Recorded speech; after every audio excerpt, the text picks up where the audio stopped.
K98 Talk is expanding its lineup for 2015. This means we are expanding our advertising base. Whether you're a startup trying to push through to the next level or an established business trying to supplement your advertising budget, web-based advertising is a solid investment. Thanks to Talk's newest partnership with TuneIn Radio and instant access to our sister station, K98 FM, we give you worldwide access at a reasonable cost. Interested parties should email us at sales@k98fm.com. In these uncertain economic times, you've got to do whatever you can to save money. One of our biggest expenses can be our cars, especially when unexpected repair bills hit. Not anymore. If you own a vehicle with less than 130,000 miles, is less than 12 years old, has a warranty about to expire, or even no warranty at all, you could stop paying for car repairs. Roadside assistance, towing, and rental coverage are all included. Don't wait for the next repair. Make one free call right now to see if you qualify. If your vehicle is less than 12 years old, has less than 130,000 miles, even if it's out of warranty, paying for car repairs can become a thing of the past. Call us right now and get your car protected before your next repair bill hits. Get protection and no more repair bills. Call 800-696-1030. Again, 800-696-1030. That's 800-696-1030. 800-696-1030. Joe had huge problems with the IRS. I knew it was coming. I hadn't filed taxes since 1990. All the IRS letters coming in added up to a nightmare. To get my heart started beating fast. It's like, there's no way, man. I mean, I ain't going to be able to do this. Then they stopped his paycheck. So that's when I started making phone calls and found U.S. Tax Shield. U.S. Tax Shield went to work immediately. They just took the bull by the horns. What blew my mind is he called the IRS right then and there. So why is U.S. Tax Shield A+ rated with the Better Business Bureau? Joe knows. They saved me a ridiculous amount of money. If you owe more than $10,000 to the IRS or state, choose the company Joe chose, U.S. Tax Shield. It was the best decision I made. U.S. Tax Shield is the way to go. Life is good. Thank you, Lord. Call 800-471-3287. U.S. Tax Shield. Boo-rah. Yes. 800-471-3287. 800-471-3287. Game on, where progressives fear us and rhinos tremble. Welcome to the political jungle. I'm JD. This is Stacy. No one is safe. No one is spared. Lock up the children. And the old folk. Welcome to the world of liberservative conservatarians.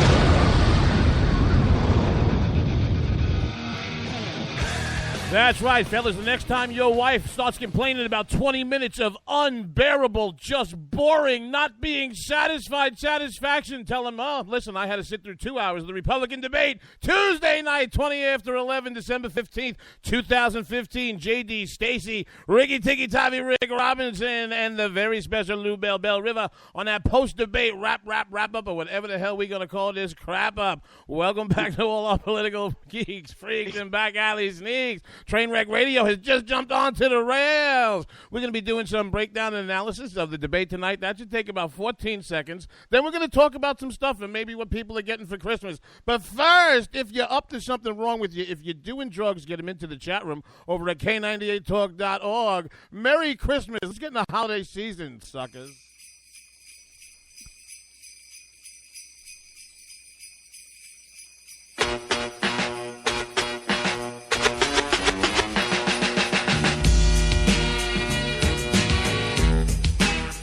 Over under how many Run DMC albums Slick owns? What do you think, guys? Slick owns a Run DMC album, I'll eat my shoe. -1. Like, no, Slick is like... Lottie-dottie, we like the party. All right, welcome, Stacy. Good evening, darling. Welcome, Lou Bell River, who's got me the new show. She is our Thursday night leading here in that K98 Talk. That is Bell River, for whom the bell tolls on that K98 Talk. She's here that Thursday night at 8 p.m. Eastern Standard Time here on the station. Welcome, guys. Talk amongst yourselves for a second. Talk amongst ourselves. All right. Hey, Lou, how you doing? I'm great. Do you know what today is? It's Stacy Day. No, it's National Cupcake Day. It is National. Thank you. It is National Cupcake. Thank you, world. It is National Cupcake Day. Shut the fuck up. Oh, can I say that? Oh, no. Thanks, Lou. Thanks, Lou. That was one. Giggity, let's have sex. Oh my God. Okay, terrific. You know what? And I advertised this show with the hashtag CNN debate. So could you imagine somebody going, hey, I'm going to listen to some smart post-debate analysis. You know, it's the new media is where it's at. All these mainstream guys don't know what's going on. And then you guys got us animals coming out of the jungle like.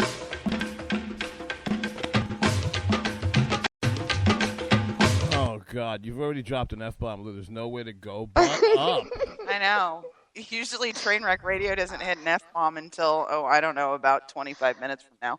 I think that you did a pretty good job of drowning me out. Thanks, Stacy. But I had to do it before JD did. I had to work it in first. I get a bad rap for this nonsense, but I don't do it. Oh, and because we had that little kerfuffle on Sunday, I just wanted to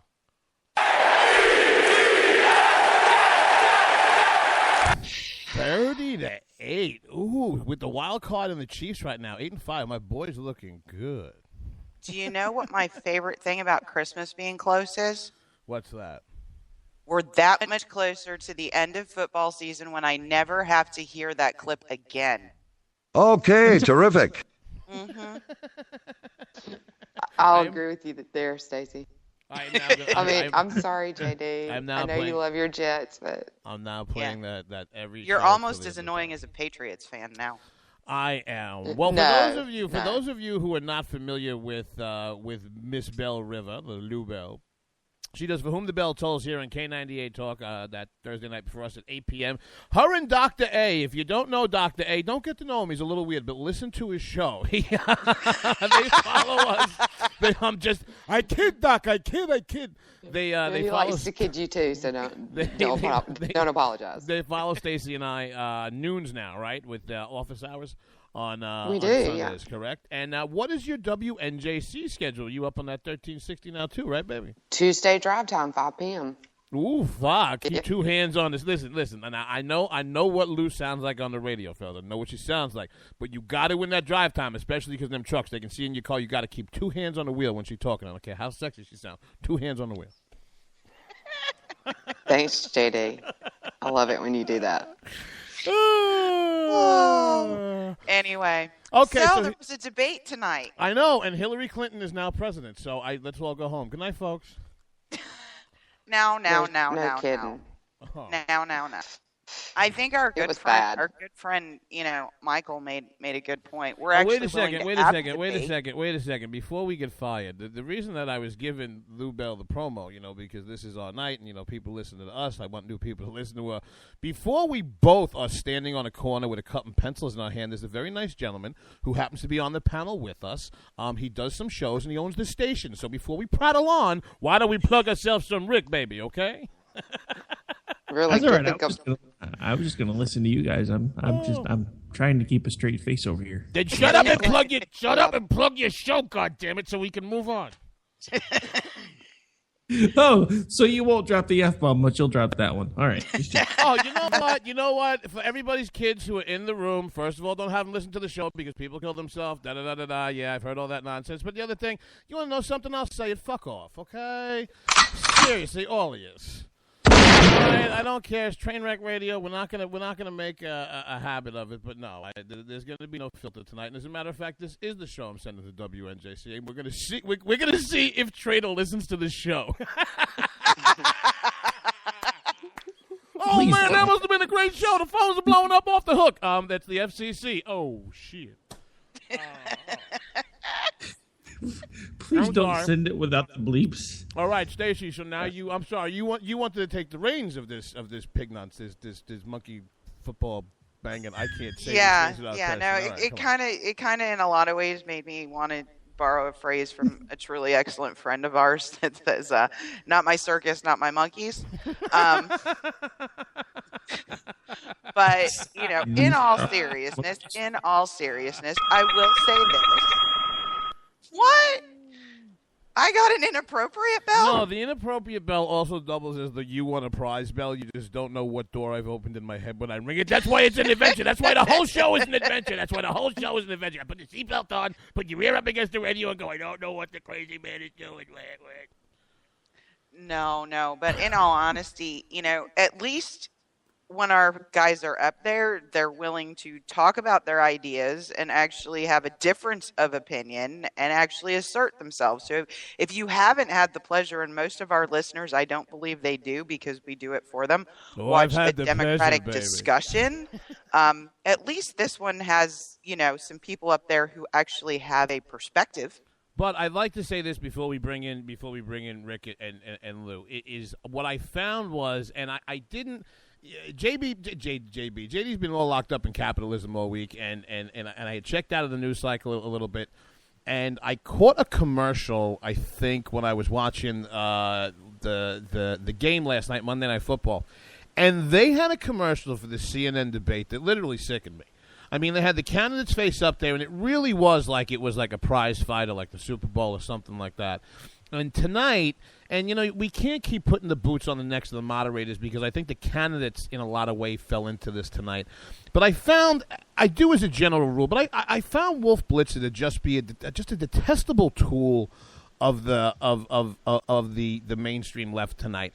Every question that was asked in this debate went to the outside of parameters. So instead of having an intelligent conversation about, what Hillary Clinton's talking about with no-fly zones and are they enforceable, all of a sudden there's, well, if Vladimir Putin hang glides into this air in Syria, are you going to take a spear and shoot it through his face and kill Vladimir Putin so we can start World War III? And then the 9 asshats up there kind of bit into this, and it kind of went from there. And I mean, that was just my setup take. As we bring my favorite moderator on this stage is always going to be Hugh Hewitt. Sorry, I like the guy. So do I. But even I thought he had. You know what? I gave Hewitt a C to C minus tonight, and I usually like him. Yeah, well, I'm not the only one that he bores to tears then, because he does. He bores me. No, you're not the only one. Okay, thanks, Rick. But I mean, I think he generally tries to ask thoughtful questions. He's not a bomb thrower, and he's very well informed. I mean, if we're going to be on CNN, probably the best we're going to hope for is Hugh Hewitt. Yeah, I'll give you that. I mean, come on. Yeah, but there is no, and I think one of the good things. And Dana Bash needs to eat a sandwich. Her too. Well, you know who she's married. I mean, could you see any more bones on that woman's body? You know who she's married. I thought you were talking. I thought you were saying because she's cranky. She'd have to make it first, and she doesn't want to do that. No, she's married. She's married to John King over at CNN. That's why she's grumpy. Yeah. What? I'm going to tell you something. Did you hear? It's amazing because not a lot of people before they got married knew this, but Rick's been doing this radio thing a lot longer than people realize. They've been married about 7 or 8 years, but this was actual audio of John King taking his vows with Dana Bash. Oh, great. 3 simple words. I am gay. Okay, so maybe that's why she looks like she ain't been eating on nothing, baby. The woman's serious. I'm even going beyond sandwich for her. She needs a cheeseburger. You ever seen a grown man naked? Again, I just go back to her being grumpy, and all of that explains it. Can we all agree that Wolf Blitzer is a detestable, troll-like looking little douchebag? Mm-hmm. I would agree with that. Yeah. Yeah. He's a pain. Wolf is a pain in the butt. He thinks a little highly of himself, I think. Well, Sorry, he's always talking like it's the Blitzkrieg. Like everybody's underground huddled up in the subway station waiting for the Nazis to bomb. I've never seen him smile once in his life. I don't think he's much taller than Dana Bash. He's got that little testicle tickler mustache, and he's just creepy. What did you... Oh, never mind. Nothing. Don't repeat it. No, don't. Yeah. No. Yeah. It was a Greek No. joke. See, here, moving along. Now we just lost all the Greeks that listen to the show. Oh, God. All three of them. Well, so far we've lost everyone who listened in Florida, everyone who listened in Iowa, and now everyone whose heritage is Greek. Oh, That's no, they awesome, just JD. like- Thank you. We have No, a you mention them. We have a They targeted like it. marketing Watch strategy. some Greek here. yogurt in a minute. They'll come back. We have a very targeted marketing strategy here with the JD and Stacy brand. Yeah. The market of people JD ceases to offend gets smaller and smaller and smaller. Oh, Jesus God! All right, so, but this is the That's point, why I'm the nice one. the point that And I that's was not saying a lot. well, the point that I was making about the Lilliputian and the furry little Ewok miserable wizard looking douchebag Wolf Blitzer. Tonight it wasn't just the moderators, because the candidates I felt fell into this, because to my mind, if you were scoring this by points, I was impressed with Ted Cruz until he had a very weird moment where he just started talking like he had gone deaf and had no idea what was going on. Outside of that one moment where he just wouldn't be quiet, I thought he had a good night, but I thought that Chris Christie played the clown show intramural part of it the best, because as these idiots were picking back and forth about who voted for what when and, why Jeb Bush isn't the angriest man in the room, I thought Christie sounded very strong tonight and reasoned. Like, when you have Chris Christie sounding like the reasoned voice on the stage, I thought everything else around it was falling apart. Well, Yeah, I see, mean, Chris Christie definitely didn't sound as peevish as he normally does. Oh, good word. And, I was most impressed that John Kasich kept himself from being all yelly. I think what his daughter told him probably had an impact. Oh, what did he say, that little freak show? What the, he's in the I'll tell you what he said that I couldn't believe, and it's not that I don't know what he meant, but the words actually came out of his mouth. Encryption is a problem. That's what it was. That number one says that you don't know crap about IT, and number two, that you're not even thinking about what's coming out of your mouth. Crap about IT. In two single 15-second sound bites, Donald Trump went from Close the internet. He would be coming from one of the heads of the Chinese Politburo to somebody who has some secret lever inside a Silicon Valley thing to just close off the bad parts, with the Durkas. I mean, Because that's how the internet works. Well, you know what the funny thing is? I had They just make Carly look good. Thank you, Lou, because I had a note here that early on, before these idiots, who's ever advising Fiorina, I thought was very smart in the way that they set her up for the chess match tonight, because very early on in her answers, every one of her answers seemed to tie back to her experience with technology in the tech industry, not having it look at yesterday, but how she understands this 21st century stuff. And when the door got opened by Trump, I would be very good. I would be very okay with shutting down the internet. Oh, wait a minute. People look pissed off. I will not stop the porn, okay? I will let you watch porn and cat memes, and then I will shut down. No, the ISIS internet. I mean, Jesus Christ. Oh, and then, no. Keep the law kitties. Please oh, keep my the law God. kitties. And then poor Ben Carson when the internet came up. Dude.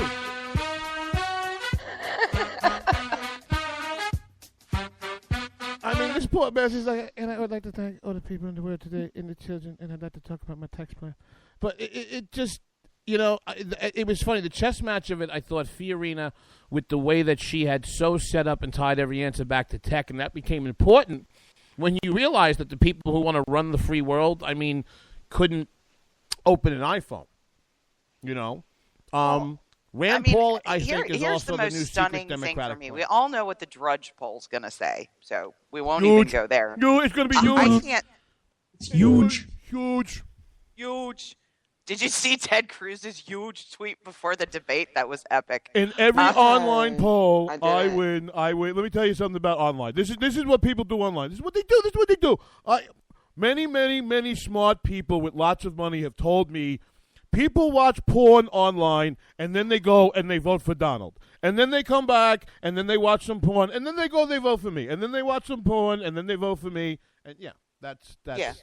I actually got a message from a JD, friend. I don't know if it's because you actually already you already have the New Yorker accent, but that was not a bad Trump, sir.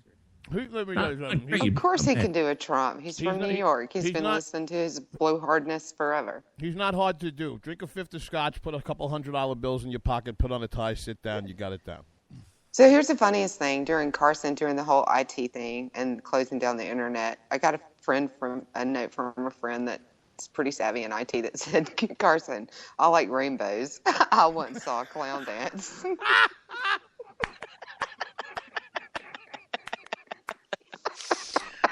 Oh, I'm sorry. I love eyes, but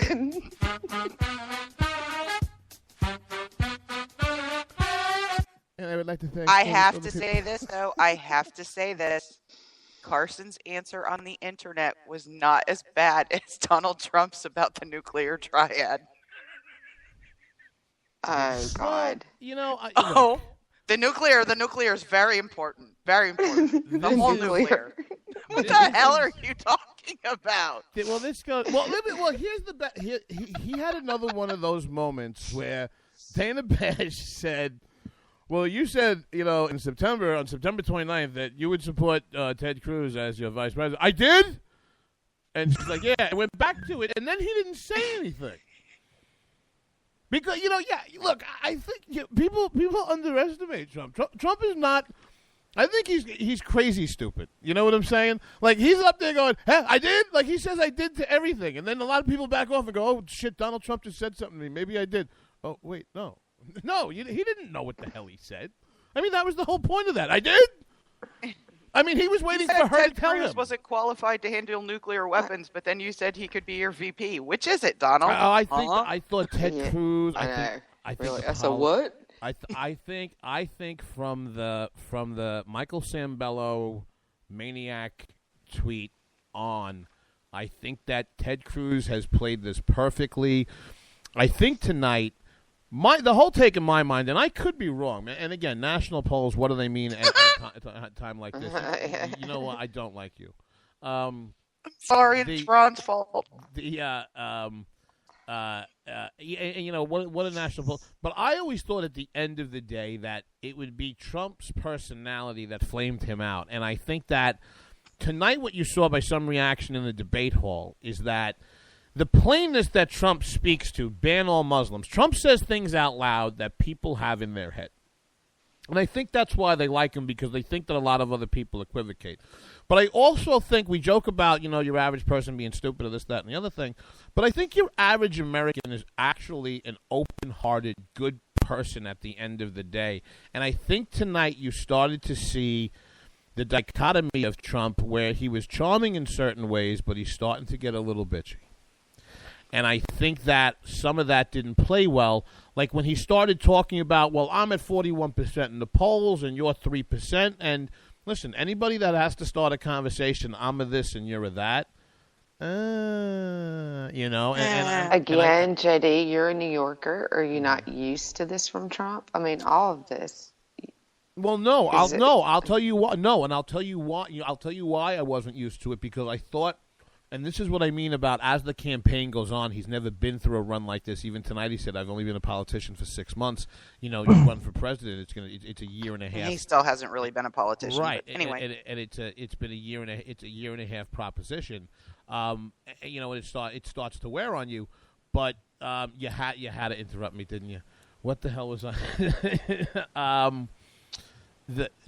What I was going to say, for the first time tonight, why, not that I was used to it, is tonight I thought I saw him make some moves that weren't smart. And I think Donald Trump has been politically brilliant. He hasn't had to spend much money. He's rocketed up to the top of the polls. And tonight I saw him do and say some things I didn't think was smart. Smacking around Jeb Bush is always going to play well to a Republican primary voter. But starting to scream that I'm 41% and you're 3%, nah. I think Rubio and Cruz fell into it with each other about bickering, about differing Senate points, and I'm at a point where I think that, for everything that people kid around about Trump being it, I think Rand Paul might be the plant from the Democratic side. I couldn't understand, because I'm going to tell you something. I think that I'll use a charitable word and say chutzpah. I think it takes absolute balls. I think it takes absolute testicular fortitude to run a feckless campaign like he has, to be polling the way that he has, and then to take a primetime stage tonight and take cheap shots at the other candidates up there. You know what? If you're running second, third, fourth, buddy, yeah, take a shot at this, that, or the other thing. I just thought, to me, I find it distasteful, it probably was a bridge too far. Yeah, well, yeah, because JD doesn't find a lot totally distasteful. I thought his lob at Christie was pretty weak. I think some of the other criticisms he was making, though, weren't necessarily, I don't think they were necessarily a bridge too far. I mean, if you take a look, one thing you have to say about him is that he is consistent. His position on the metadata program has always been the same. And he tends to support it very, very well when he talks about it publicly. I don't like at all the idea of putting that, that's where Rubio, really starts to lose me, and Christie really starts to lose me. There's processes and ways that you can go about getting that information, and you never stopped anything when you had it. So really, let's be a little realistic. But, I mean, I'm not going to go so far as to say Rand Paul is a Democratic plant. He said no refugees. He's talking about a lot of the security things as well. He's talking about securing the border. No, he doesn't want to take out dictators, but I kind of liked what Ben Carson said. At the end of the day, the Middle East has been fighting and duking it out for, 1,000 years. Why do we think we're going to come in there and fix it? I don't know, but I'm going to have to call in and see if we can't fix Lou. Hold on 1 second. All right. Hey, Rick. I'm still here. But I mean, I actually thought that was a great comment, by Dr. Carson when he said, look, this place has been a mess for 1,000 years, when they were talking about, putting democracies in where you'd previously had dictators, etc. Have we ever done that successfully? No. Go ahead, Rick. I don't know. Was JD trying to say something, or no? was Go he ahead, Rick. Go ahead, Rick. I know what. Can I just say my overall take on this is, and Slick kind of pointed this out. I think a lot of Paul's cheap shots were, one, I think somebody's telling him that's how to score points.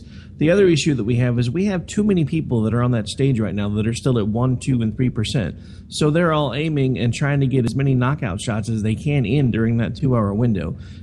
Just pretty bluntly, it's time to start willowing down the field, because if you're not at least 5 to 7% by now, you don't deserve to be on any stage. I don't care what your name is. Do we have and I don't disagree with that. But at the same time, I'm sitting there and kind of, going to myself, if we were to do that at this point, how scary would the field look? I mean, at the end of the day, I'd love to have a 3 to 4 candidate field at this point, but I'm not sure I'm in love with the way that would poll. But you have to, it's Trump was right to a certain extent that, the news, the media outlets right now are trying to use these to be ratings driven, because, the Democrats have hidden their debates. Theirs is the Saturday they're awful. Before, they're just awful. The Saturday before Christmas, and whether it matters or not, she's going to end up being the nominee. But I don't understand at this point the second tier debate. I don't understand that. I think that let them run, and if they're campaigning well enough, they'll if they can get their message. If they haven't gotten their message out up to this point, then pull them up to the main stage, because I think there's 4 of them. There's only 4 of them. Why are they there? Lou, you want to tell? Okay, George Pataki, this bald-headed scumbag. Okay, the former governor of my state has me blocked on Twitter. In one tweet. In one tweet. Wait, you only tweeted him one time and he blocked you? Does he know you? It wasn't even anything bad. It wasn't even anything bad. And for me, it definitely wasn't bad. But I had 2 thoughts, because it happened so immediately. I'm like, there's so little traffic on his social media account that whatever, for all I know, he was sitting in the back of the bus. But, we have to close out. That second stage right now are people that are running for higher speaker fees, book deals, radio deals, and new television shows, and that has got to be closed out. They're taking the Sarah Palin run at it, and God bless them, but it doesn't help the process. It really doesn't. I think that Christie tonight, I hope that he can keep polling because it should be in that metric, but I think Christie tonight showed that he should be on that main stage. I think that Rand Paul tonight decided that if he wasn't Ron Paul, he wasn't going to get any traction, and I don't think Christie said all night was, I used to be a prosecutor, so I know how things get done. I mean, that was his answer to everything. You guys are missing it because you're looking at it like pundits. I said it about a week ago or within the last week. What I found completely amazing until tonight, because he hadn't been on the main stage for the last debate, that the only guy, like him or not, who has figured out how to speak to the average American and the guy in the coffee shop is the guy who's worth $10 billion. And maybe that's because he spent his time as a celebrity. I don't know. But the man speaks in plain terms. That's why when he started out of the box, I said, you want to know what? He's good to light a fire under the party because he says things that people are thinking in as many words in their head. Okay? What the other candidates spent tonight doing, instead of picking up and tapping into that passion, was pissing all over each other and looking like Mitch McConnell or John Boehner in some kind of inside mock Senate debate. And I don't think to that end that it was healthy. I don't. And I think that going back to Christie is somebody else. I hear what you're saying about I'm a prosecutor, and then if you look at it, is he technically more qualified to be this than anybody else? That's not what people are hearing. People are hearing the fat guy look into the camera and go, holy Jesus, did you just hear these two? My ears are bleeding. Let me tell you what I'd do. In New Jersey, I'd take him off his chair, and I'd smash him over the head, and then I'd shoot him in the face. Oh, I got 40 seconds left? Go Giants. That's people understand that kind of language. And I think that Fiorina understands it. She just tries to present it in a different way. But I don't think the rest of these people understand it. I think that Ben Carson is a black Jesus to a lot of people. I think that, he's a lot of different things that people see in him that he can be, and that's great. But, we do not have a deep candidate bench that can speak to Joe the cab driver, getting his coffee at 4:15 in the morning because his workday starts at 4:30 a.m. Well, that's, part of your comment about depth. That's why I'm so sad that Perry and Walker got out early. Mm-hmm. I still don't understand, for the life of me, when you look at the AARP plan, right, where you got Pataki, and I'm telling you, George Pataki, for anybody who doesn't believe me, you go look if you can find George Pataki doing any events. You know what Pataki does? Pataki said, I'm announcing that I'm running for president.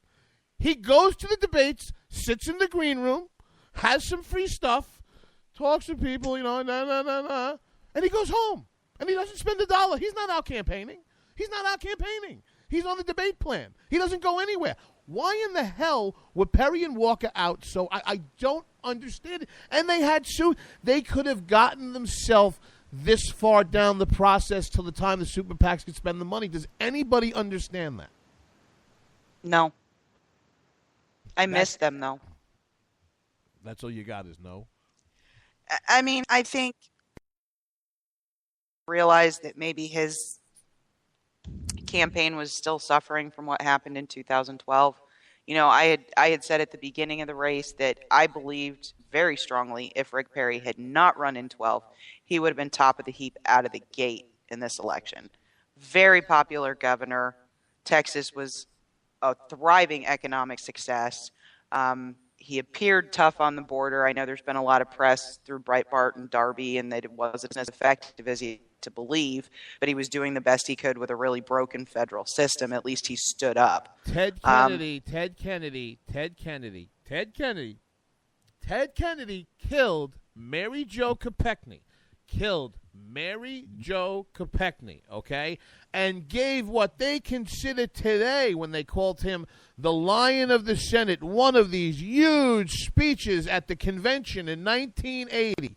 I understand what you're saying. Bill Clinton, well before he was elected for the first time, not from crazy TMZ Inquirer types, from former Arkansas and current Arkansas state troopers, had serious rape allegations about him. The American people have an amazing capacity to forgive if you can connect with them and sell your message. Intuitively, if we were sitting in a college faculty, I could hear what you're saying and you can make an argument. But when you take a look at what this American people have been able to forgive and have come back, it is astonishing. I don't agree. I think Democrats are a lot more forgiving than Republicans are. Absolutely. Look what's happened to Republicans who we find out, they've had an extramarital affair. They're gone. And if you think about it, there's always a cult of personality around those people. Correct. Something about their ideology, it just feeds on that. I don't think so, because then we're not being intellectually honest, because we have the same cult of personality around Ronald Reagan on the right. And my whole point is all the damn time. First of all, everybody go out and read Lou Cannon's 2-volume biography and understand who Ronald Reagan is. Ronald Reagan was not the man between 80 and 88 that you have in your head.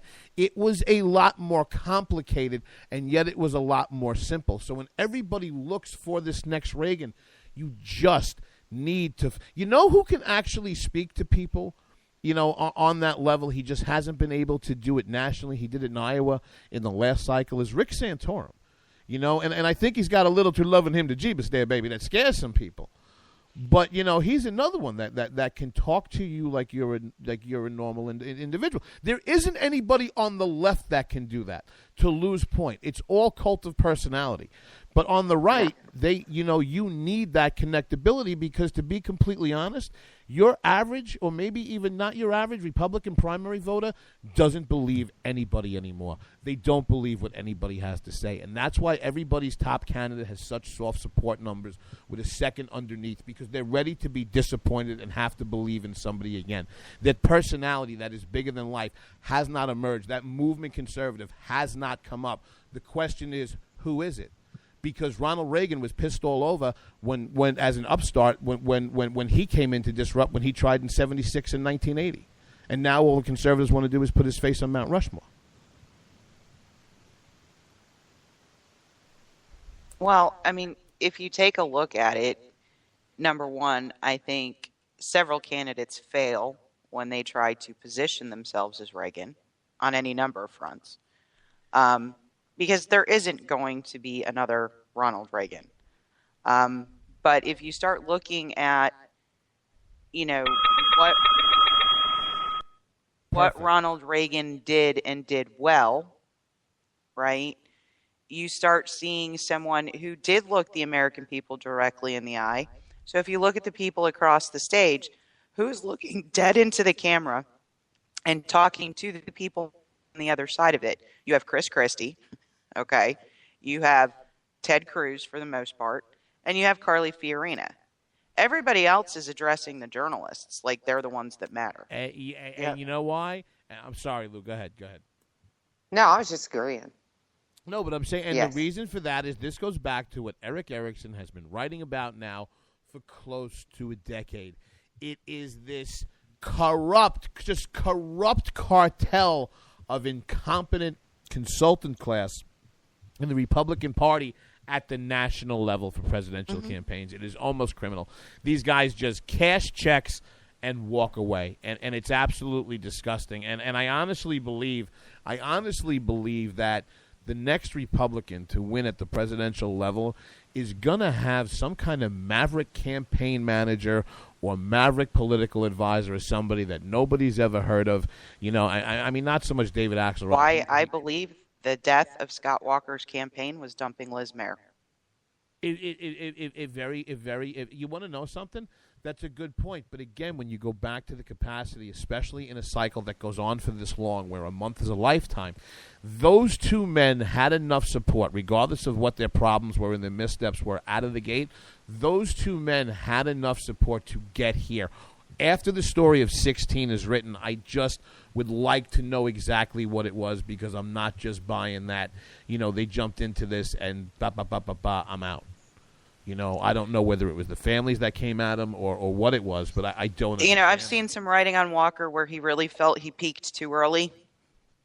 That coming out the gate in Iowa, and he got so much scrutiny before he really had time to prepare that he didn't think he was going to recover.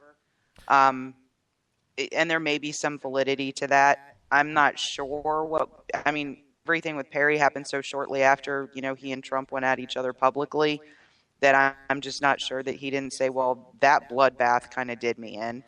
But at the same time, looking at Walker's organization initially, when he had Liz Mayer on board, she is a kind of maverick, unconventional individual, and I think she would have brought something to that campaign, having peaked so early, that might have been a little bit more unique and been able to help him position himself a little better. Clearly, he's a plain-speaking individual. He's been speaking to the people in Wisconsin and has won 3 elections, including a bloodbath of a recall election. I mean, he's not weak by any stretch of the mark. And I think when you look at the main stage, and especially the junior stage, I mean, those are just 2 very successful governors that I can't believe they got out as early as they did. Well, when you talk about Wisconsin, that reminds me of Rance Priebus. We all know Stop. Chairman Orange. See, I did people Wisconsin. I never saw a colored guy till I saw Barack Obama. I'm from Wisconsin. We watch hockey. Got colored people. But when all that talk about peaking too soon and peaking too early, that we could have solved that for Scott Walker, because we could have helped him out and. It rubs the lotion on its skin. It does this whenever it's told. It's too late to play that clip. That clip makes me ill. How about this one? No. Lotion in the basket. That was Thanksgiving at JD's house. I hate you. Put the lotion in the basket. I hate you. Okay, terrific. Hold on, we got breaking news.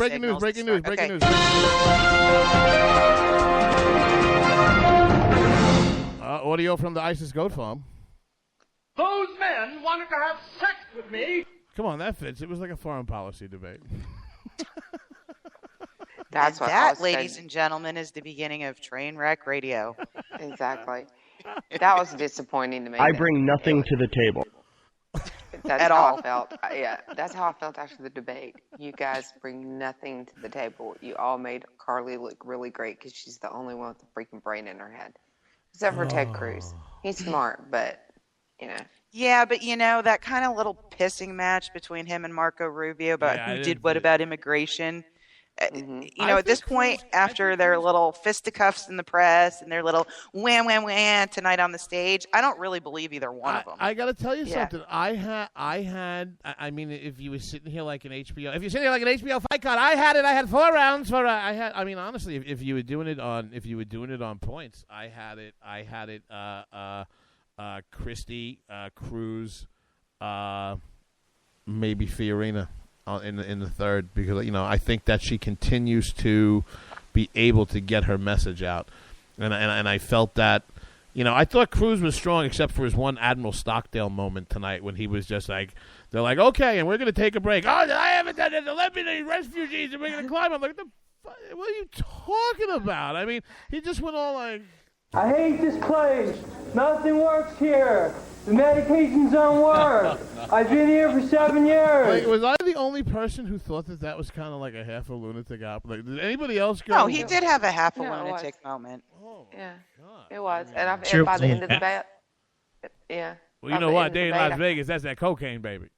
Yeah, I felt like I'd been there for 7 years. Can I say I'm surprised by something? Because hasn't Trump made a lot of his money out of casinos? Why was the crowd so negative for him in Vegas? Oh, that was my point. Oh my God, he had a point. heckler. No, that was my point. Before you go into the heckler, before you go into the heckler, I have heard every kind of Trump conspiracy that there is. He's a Clinton plant. He's a this. He's a that. He's a this. Right. So I'm listening to the debate tonight, and I hear Great Wall, Great Wall, Great Wall, Great Wall. You know why Trump is running for president? Trump is not running the president to be president because when this is all over and he's not the nominee, he's going to this is how brilliant he is. The PT. I figured this out tonight watching this debate. He is the P.T. Barnum of the 21st century. Because after all this nonsense and the way he came out about immigration, when it's all over and he's not the nominee, he's going to open in Vegas a casino called the Great Wall. But here's the point. It's going to have to be operated in Las Vegas. So you know what he's going to need? He's going to need...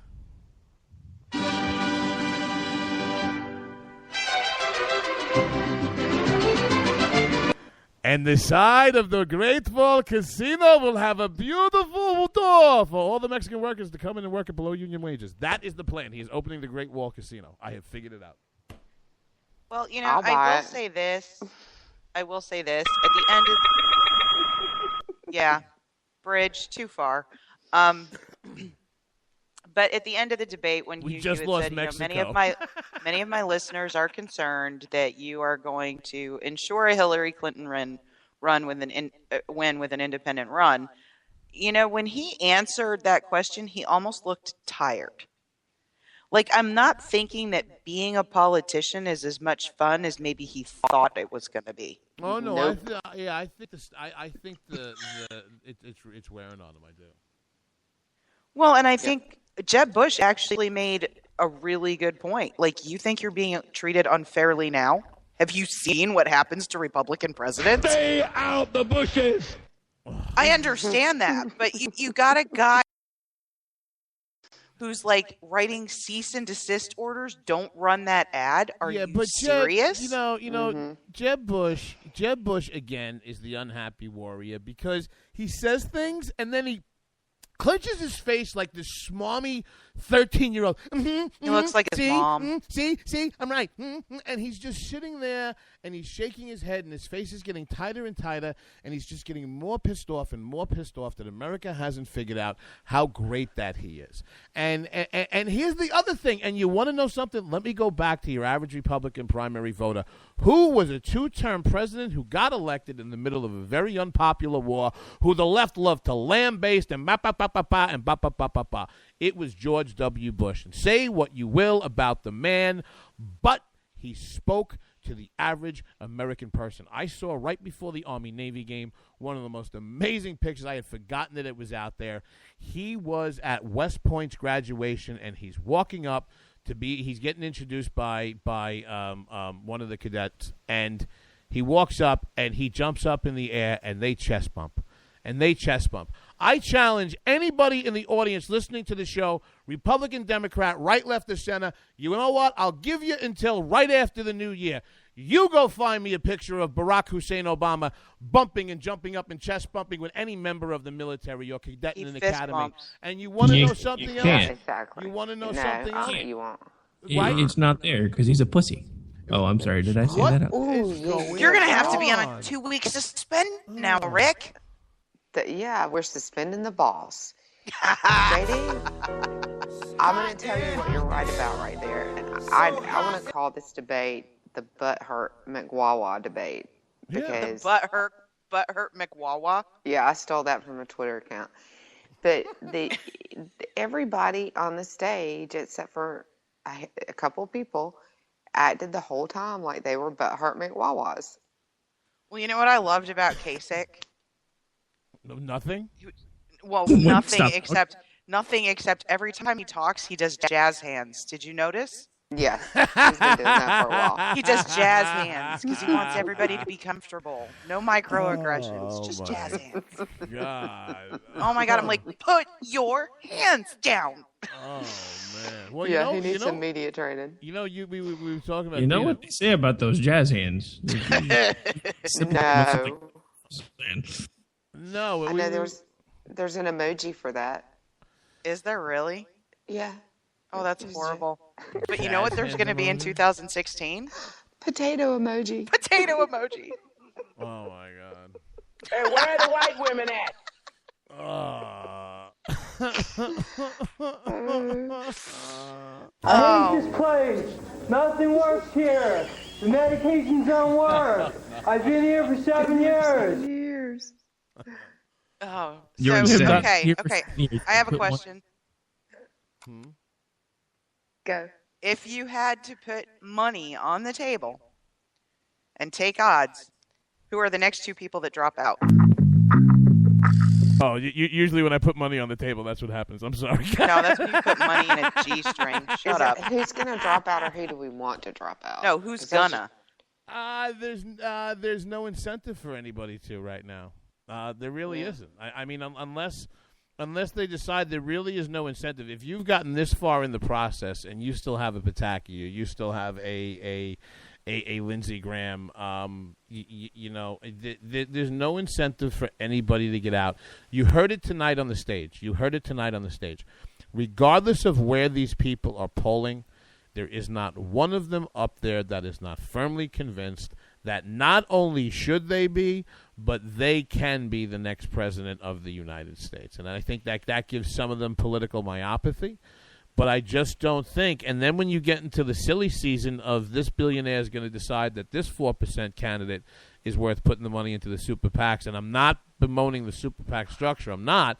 I'm just saying you can put individual candidates on life support really right up and through the end of the nominating process. And I think that it is I think it's an RNC chairman's wet dream to keep talking about, even now the way the debates are scheduled now, they're scheduled this way because of the way that they were in 2012, and that Romney had to go so long in the primary process before he formally locked up the nomination, before the party could spend the money, that now the party is sitting there trying to control it and saying, every cycle it's going to be trying to figure out the impossible, because I don't think that you're going to be able to get to a quick process anymore, unless the American people have completely consolidated behind a candidate. Because if you continue to have any kind of split field where you have, 1, 2, 3 viable candidates, then there's enough PAC and billionaire money out there to keep them all in life support going all the way through. And I'm not even necessarily saying that that's a bad thing.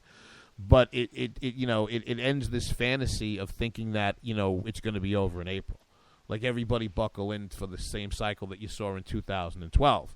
Unless Trump gets up to 60%, or unless somebody rises up, and starts cracking 35, 40, consolidating to 50%, there's one, no incentive for anybody else to drop out, and two, this is just going to go on and on and on. Lou? Well, who do I think is going to drop out? I think at this point, to some extent, JD's right. It's like between now and Iowa, with the holidays in the middle, there's just no incentive to drop out for Iowa. And to get through the caucus, it can be, somewhat of a surprise sometime. Why not? And let me ask this question, Lou, because this brought this to mind.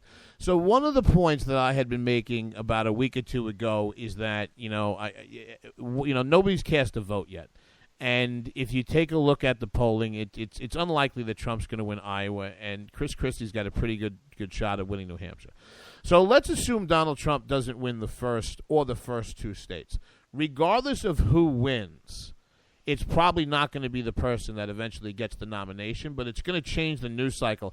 Isn't it also going to reinvigorate those who were at the bottom and maybe thinking about getting out, going, well, why could I get out? Look who just won Iowa, or look who just won New Hampshire, and, basically become a self-fulfilling prophecy of perpetuation. I would hope they're all a little more, I guess, astute than that. I mean, Iowa's unpredictable because their structure is completely different. Mm-hmm. Oh, those Yeah, caucuses exactly. are weird. Has anybody here ever lived in or participated in a caucus state? I mean, I understand the mechanics, but I've never gone through the process. No, but it's a little bit crazy to me because it is so different than the rest of the country, and I think it just really kind of skews the results, especially being first. Well, But and isn't, like, Texas they're not caucusing very different than good Iowa? at picking the eventual nominee. So Well, that's just Iowa. But isn't? But then even then, when you do have caucuses, like I think the two parties actually caucus different, and then I think Texas caucuses differently than Iowa. Anybody know if I'm right or wrong about this? yeah, I mean, the structure of how that takes place is determined by the state level party. Oh, it's like women's plumbing. I just don't understand it. It's a mystery. Yeah, no, don't try, don't.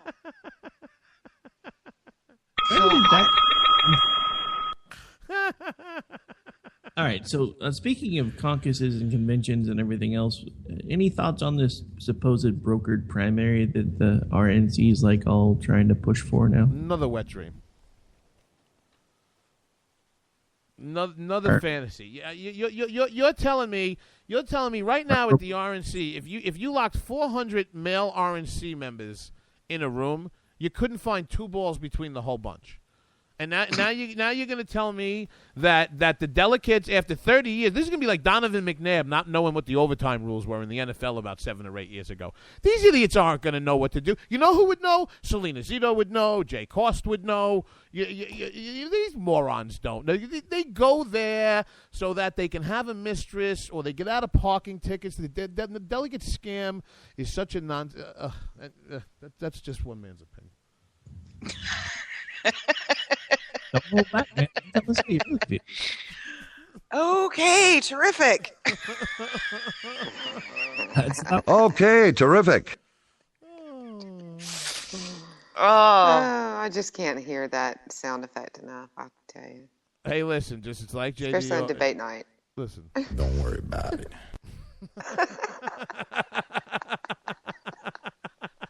I don't know.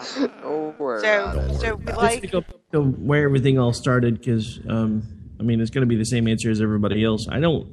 Back to who we think is going to drop out. Iowa. They're going to be in till at least through Iowa because there's no reason for them to get out at this point. I mean, look at it this way: these folks so that are tiring. like 0.5%, 1%, 1.5%, they're getting propped up by the media. Why would they go anywhere? Okay, but so they're my not even, question but is, they're how not many more even. debates do we have to go through with this field between now and Iowa? That was number 4. No, that Damn was many. 5. That was 5. Oh, there's 5. I think there's a total of 8. Before Iowa? I think before Iowa, yeah. So another 3, I mean, somebody, look, Just I don't shoot care. me. I think, honestly, they'd be better off if they all just rolled on ecstasy for the next one. Everybody just take a whole bunch of Well, money I'm kind of and with get up you, there though. and start You know rubbing that- each They other. need to take away the. Can I take that in pieces, and be suspended on the nights of the debates? I'm just asking. Yeah, exactly. I think that would make John Kasich's daughter happy if they were on ecstasy, because at least they'd all be like loving each other. Oh my God! Because could you see this time? And then Trump turned around to like Jeb to say something like me, and he just puts on like, "Let me tell you something. Let me tell you something. This your suit is so. I have awesome suits. I have awesome suits and a lesbian wife who does porn. But oh my God, I'm sweating. Have I ever told you about my huge wall and beautiful Mexican Turn the music doors? up. Turn the music up. And beautiful, and then the whole debate stage would just break out.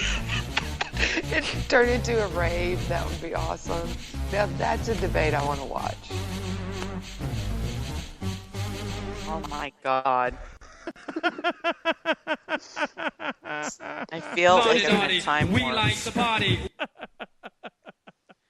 Oh my God. See, this is why conservatism is fun. We need to be more fun. I bring the music and the Molly, baby. You bring the fun. So, JD, after the last debate, you and Rick, of course, came up with some interesting ideas. So we're going to test Lou now. Oh, dear. So, Lou, dealing only with the main debate stage, for the people on the stage, should they not be the nominee. What do you see as their role in a future administration or in the private sector? So let's start with John Kasich. How'd you like to mow my lawn? Huh? You know, that's funny. I actually have that answer for somebody else, but they were on not. So yeah, let's just go ahead and transfer that to Kasich, lawn care company. How'd you like to mow my lawn? Huh? Yeah, exactly. I had that answer for somebody in the happy hour debate, but we're not talking about them. So. Yeah, it's funny. JD, did you have a different idea? I didn't even listen to the question. What would John Kasich's other job be? Come on, JD, pay attention. Let's see. John Kasich's other job. Either in the administration or private industry. Private. I'm going to go with private industry, and I'm going to go with gay porn fluffer.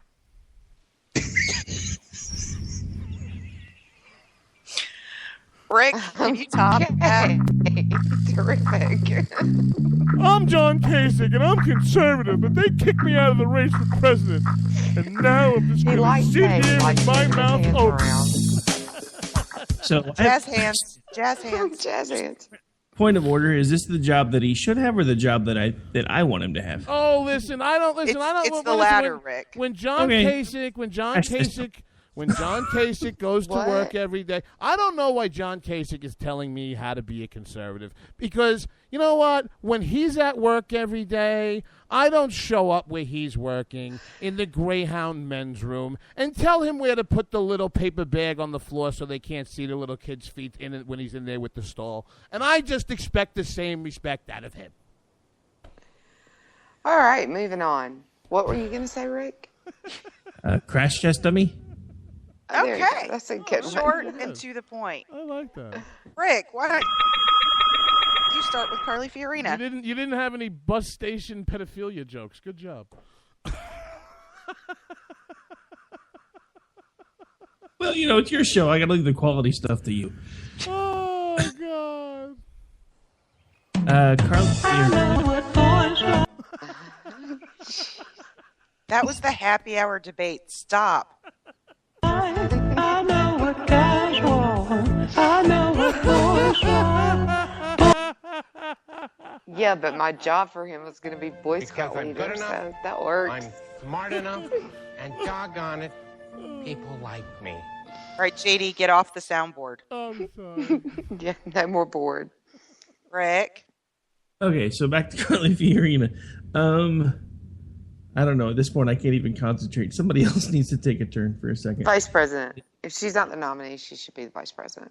Sorry. It's just my feeling. Yeah, I was thinking more like cabinet level position, but I was trying to figure out which one would work best. Vice president. But then JD keeps hitting buttons on the soundboard, and I lose my train of thought because it's really late. JD, do you have any input, or are you just giggling? I bring nothing to the table. Okay. All right. Dr. Ben Carson. Who? Dr. Ben Carson.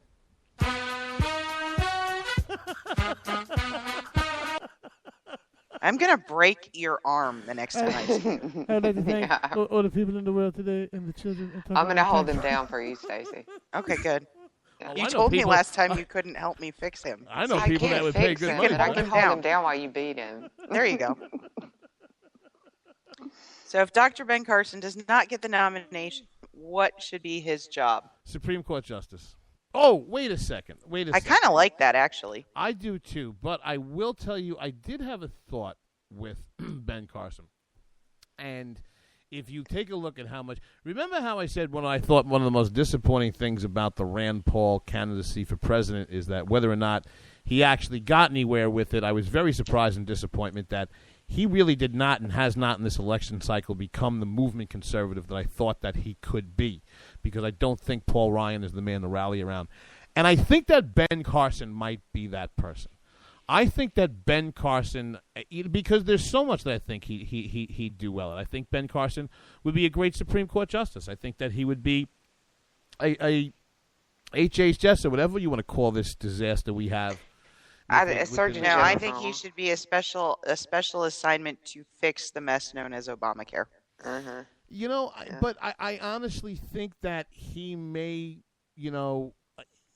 he's got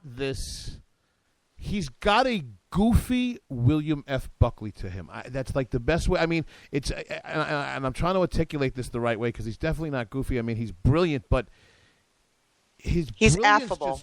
Yes, that's exact. I mean, Buckley was too. I mean, he was erudite and I mean, he was well spoken, but you never felt that he was speaking down to you. I mean, Buckley spoke brilliantly in the proper Queen's English, but I never felt that he was speaking down. And I think that Carson can really be that guy. And the reason that I think that is because I think that most people just think that Ben Carson is better than politics. He's just a really nice guy. Yeah, and that's why I said Surgeon General, because I mean they don't never do anything. But here's the whole they thing. Can though. Sorry, you fell into my trap from the last time. She yelled at me for the same thing. I'd much rather have him take the reins at HHS and just fix every broken program they administer. But he certainly would have handled the Ebola crisis a lot better. But here's the thing with Ben Carson. If Ben Carson had 98%, if Ben Carson was in the general right now and was running away with it and looked to be our next president and could solve a lot of the country's problems, I almost wouldn't wish the presidency on that nice of a man. I mean, that's why I think that he has this, he has this certain kind of aura and presence. And Stacey and I saw it at CPAC. We come to laugh about it. Stacey and I'll be the first ones to admit we never saw this run coming for him. Oh, no. But it's because of the way that he connects with those people, because with the Run Ben Run folks. And for those of you out there, and for those of you out there who were the beginning of that, the impetus, I mean, you basically got this man to where he is. You got him past his political ability. He's had to go bone up and come back and show. I mean, they just, but again, because he connects with people on that personal level. Yeah. All right, who is next? Marco Rubio. Who are you asking? Lou. That boy from the Marlins. I was thinking swing shift dishwasher. Rick?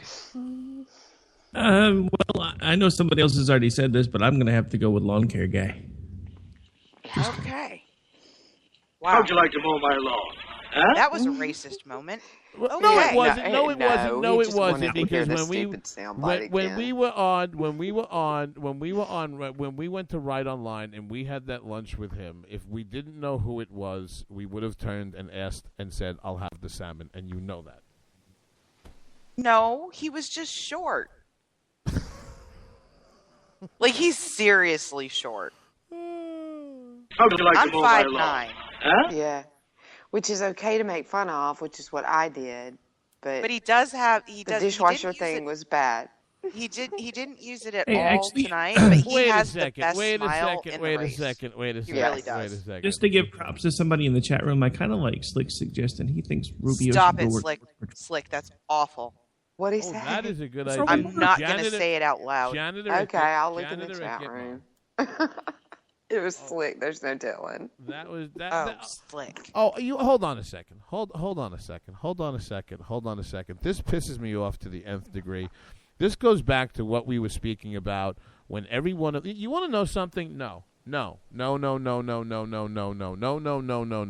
I am not going to have these people talk to me the way that they did last week to remind everybody in this country that you're all a bunch of racists who hate Muslims, and let me preach some love Islam to you before I say this, okay? If I can't have some fun at the expense of those people, they can all go rot in hell. Because you want to know what? Marco Rubio's running around telling the story about his father who came up working in the restaurant and the catering industry as a bartender. So please, don't throw it back into this racist picture of this, that, and the other thing. You want to know what? If I was starting to do silly, nonsensical things like this...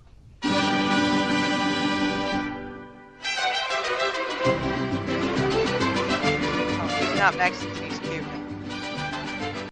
Yeah, but the Cubans have yet to. Oh, wait a minute. I have Deo. Hold on. No. Just bear with me. No. Bear with me. No, we're Stacey, bored. See, this is why I love my dragging We've had this too show much. out. I love this.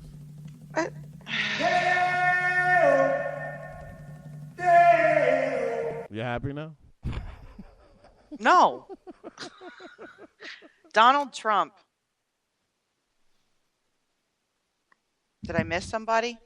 No, I got it. No. Yeah. No, I did. No. I can't remember now. Donald Trump. Who do you want to go first? Head of Border Patrol.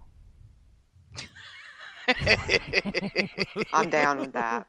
Absolutely. Rick? I don't know. He likes to build things. How about our head of road and bridges? I don't know. There you go.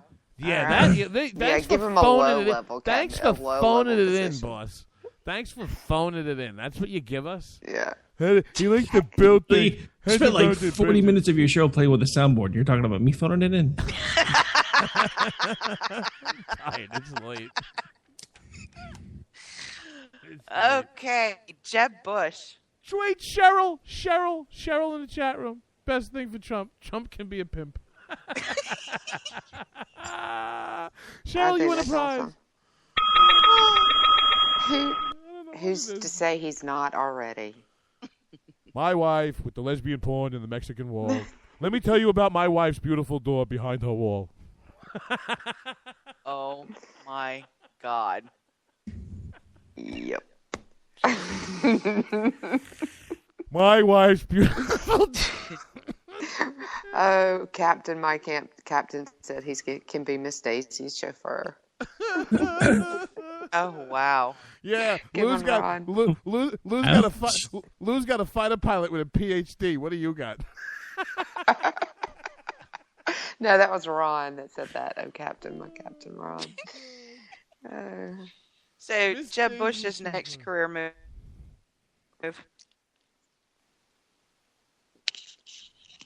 Lou? Oh, I'm sorry, I was cutting out. Jeb Bush's next career move is caretaker on the compound in Kenny Bunkport. Ooh. That was good. JD, you like that one? All right, Yeah. I feel good Rick? about it then. I think he's actually going to become Pete Rose's spokesman to get back into baseball. Oh, good God. Don't get me started. Listen, if Pete Rose had shut up and not said anything for the last 30 years, he'd be back in baseball. Probably. Showing up drunk to every press conference you give is not a good... I'm sorry. Rick?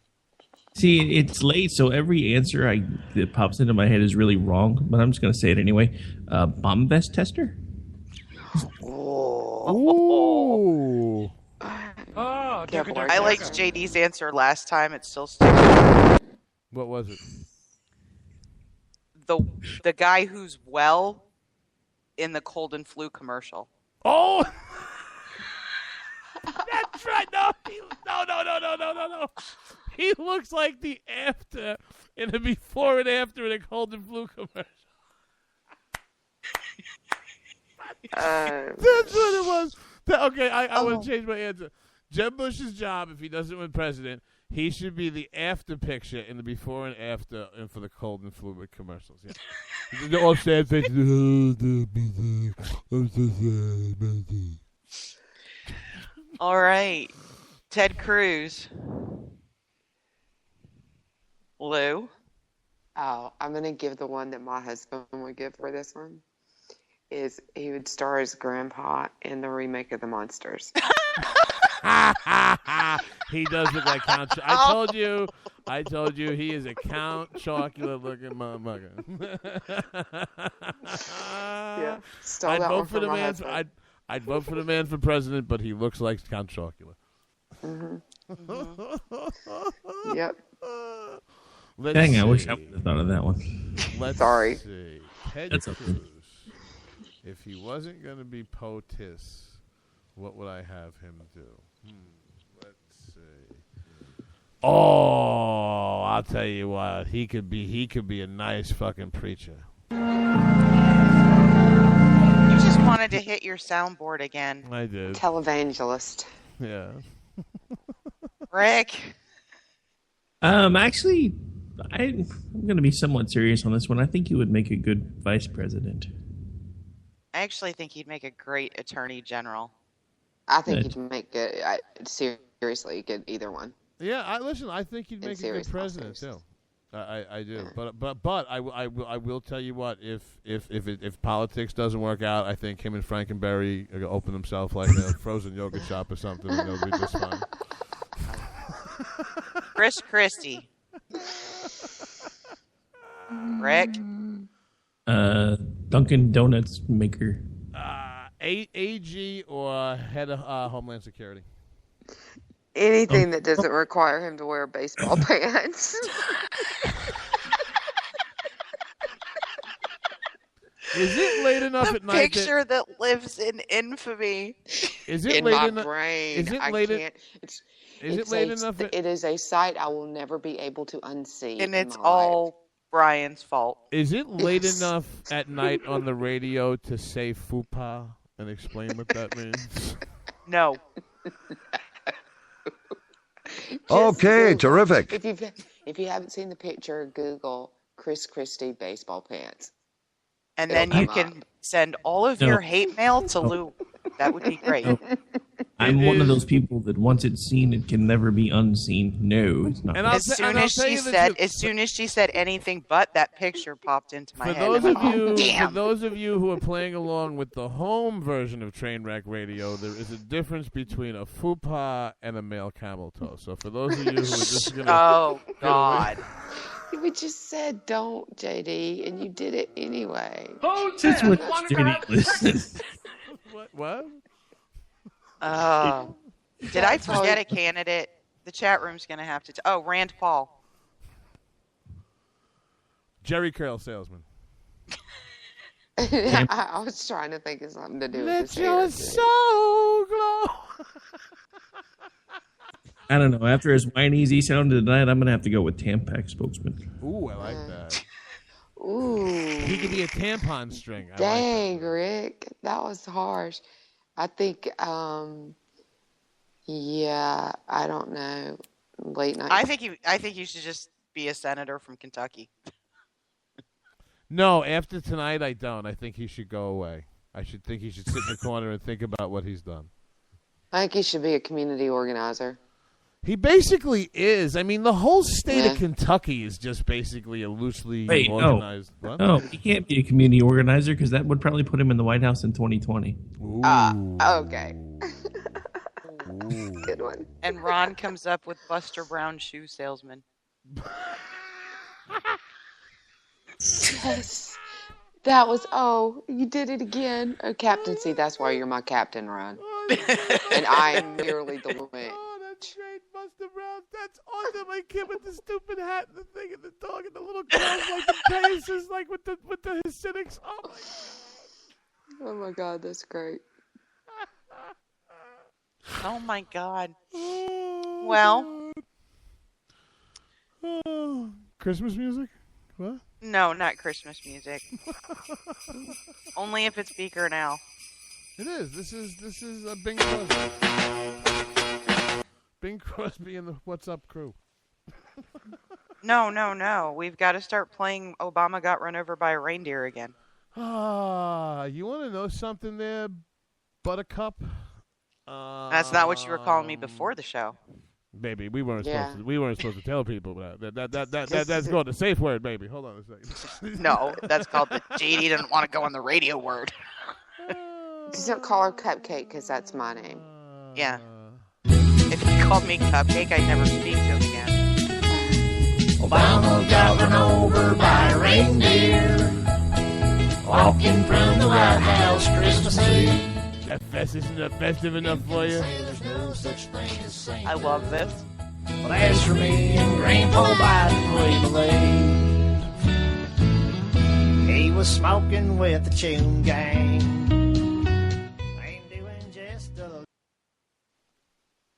I think that we could all agree that this is a great song for us to punch out to, right, kids?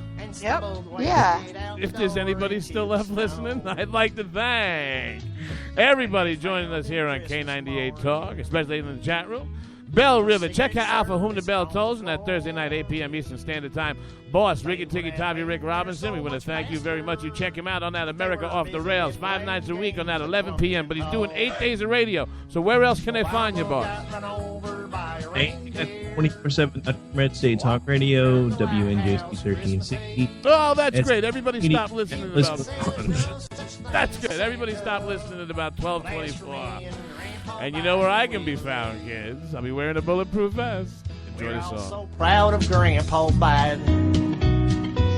Actually, we're not, but that's not new. He just cries in his pajamas and asks his magic 8-ball what to do. It's not the season without Mary.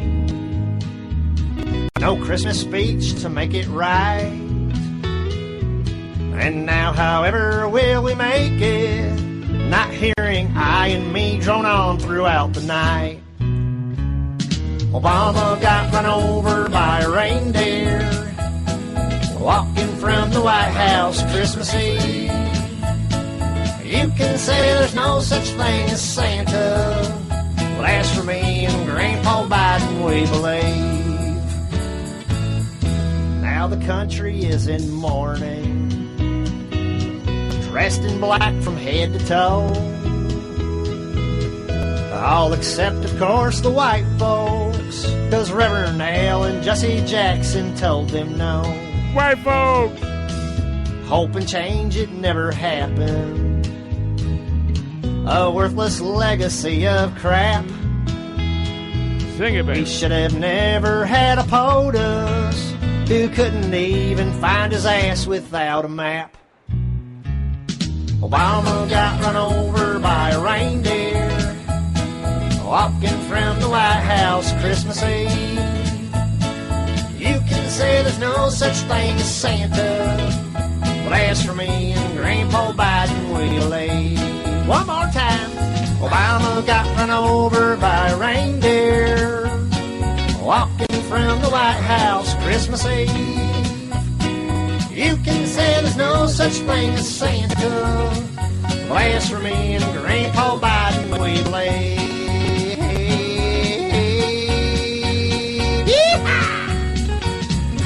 At least it wasn't me this time. Thanks for joining us on K98 Talk.